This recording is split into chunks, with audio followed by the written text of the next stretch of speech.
Why you stop chasing people who don't choose you. There was probably a time when someone not choosing you made you want them even more. You waited for their messages. You analyzed their silence. You replayed conversations in your head, wondering what you could have said differently. Maybe you tried to become more understanding, more attractive, less demanding, more patient. You told yourself they were confused, that they were afraid of commitment, that they needed time. And sometimes, they gave you just enough attention to keep you hoping. Then something changes. Not necessarily because they suddenly become a different person. You do. At some point. Chasing someone who keeps choosing uncertainty starts to feel different. What once felt like determination starts to feel exhausting. What once felt like chemistry starts to feel like anxiety. And what once felt like love starts to raise a much harder question. Why am I trying so hard to convince someone to choose me? That shift is not simply about getting older. It is about what experience teaches your brain about patterns, reward, rejection, and self-worth. And once you understand what is happening psychologically, walking away can become much easier. 1. Why almost getting something feels more powerful than not getting it at all. One of the strangest things about attraction is that rejection doesn't always reduce desire. Sometimes it increases it. When someone is consistently available, there is less uncertainty. You know where you stand. But when someone is warm one day and distant the next, your attention becomes focused on them. You start looking for clues. Was that message affectionate? Why didn't they call? Did something change?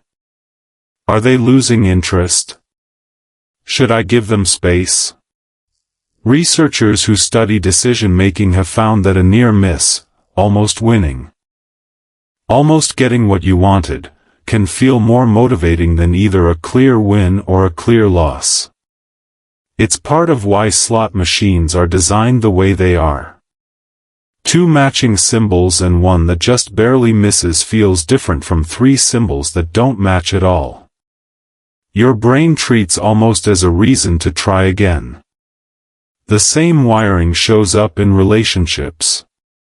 One affectionate message after 3 days of distance can feel more emotionally significant than 3 ordinary messages from someone who is consistently present. That doesn't necessarily mean the connection is deeper. It may simply mean you're chasing the near miss. And a near miss can keep your attention locked in longer than an outright no ever could. 2. Sometimes you're not chasing the person. You're chasing the next good moment. This is an important distinction. You may believe you're desperately in love with someone. But sometimes what you're actually attached to is the possibility of getting back to the version of them you occasionally see. The affectionate version. The attentive version. The version who makes you feel completely wanted. You remember that version when they're distant. And you wait for it to come back. That's why inconsistent relationships can be so difficult to leave. The relationship isn't bad every minute. If it were, leaving would probably be easier. Instead, there are good moments mixed with painful ones. And those good moments become evidence that things could still work. You start thinking, maybe this time will be different. Maybe they're finally changing. Maybe if I just give it another chance. But potential is not the same thing as consistency. Someone showing you their best behavior occasionally does not automatically mean that behavior represents who they are in a relationship. The more important question is what happens repeatedly. 3. Experience changes what you consider chemistry. When you're younger, emotional intensity can be mistaken for compatibility. You meet someone and immediately feel something powerful, nervous before seeing them, thrilled when they finally give you attention, unable to predict what they'll do next. It can feel like chemistry. But sometimes your nervous system is just responding to uncertainty, the same way it did with the pattern we just talked about. With experience, you start to recognize the difference. Healthy attraction doesn't have to keep you guessing. Someone who calls when they say they will, whose interest doesn't disappear whenever things get emotionally inconvenient, stops feeling boring and starts feeling like relief.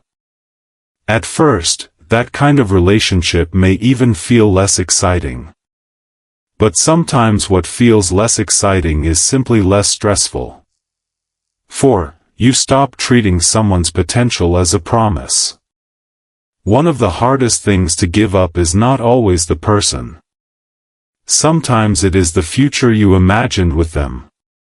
You remember who they were when you first met. You remember what they said they wanted. You remember the plans you discussed. And you start building a relationship around what might happen rather than what is happening. Maybe they'll become more emotionally available. Maybe they'll stop disappearing. Maybe they'll finally commit. Maybe they'll understand what they are losing. But a relationship cannot be built entirely on someone's potential. At some point, their repeated behavior becomes information. Not a puzzle. Not a challenge. Information. And experience teaches you to take that information seriously. 5. The fear of being alone gets smaller. This may be one of the biggest changes. When you are deeply afraid of being alone, almost any relationship can start to feel better than no relationship. You tolerate uncertainty because the alternative feels frightening. You tolerate disrespect because leaving feels like failure. You tolerate emotional distance because you don't want to start over. But eventually, some people discover something unexpected. Being alone is uncomfortable sometimes. But being with the wrong person can be far more lonely. You can lie next to someone every night and still feel emotionally abandoned. You can be in a relationship and still spend most of your time wondering whether you matter. And once you experience the peace that comes from being alone without feeling abandoned by yourself, your standards can change. You don't need another person simply to prove that you're desirable. You don't need constant attention to know that you matter. And that changes the power of rejection. 6. You stop trying to prove your worth. Chasing someone can quietly become a test of self-worth. If they finally choose you, you feel validated. If they don't, you start wondering what is wrong with you. So you try harder. You become more accommodating. You ignore your own needs. You accept less. You tell yourself you're being patient when you're actually abandoning your own boundaries. And this is where the psychology becomes important. Their decision about you is not an objective measurement of your value. Someone can fail to recognize what you offer. Someone can be emotionally unavailable. Someone can want a completely different kind of relationship. Someone can simply not feel the same connection.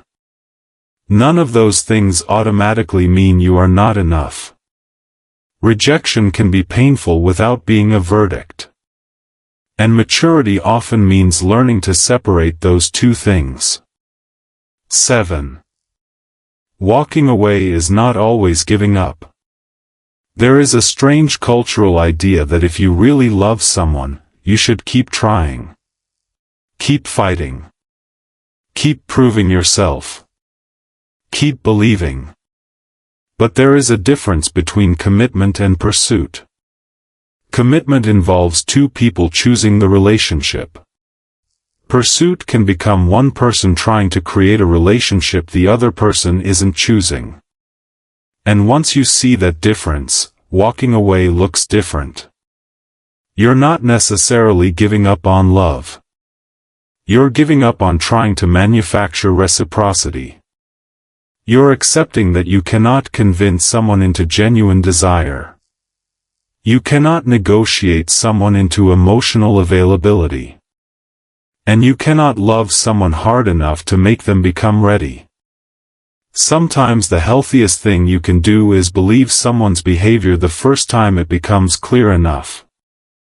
8. The real turning point.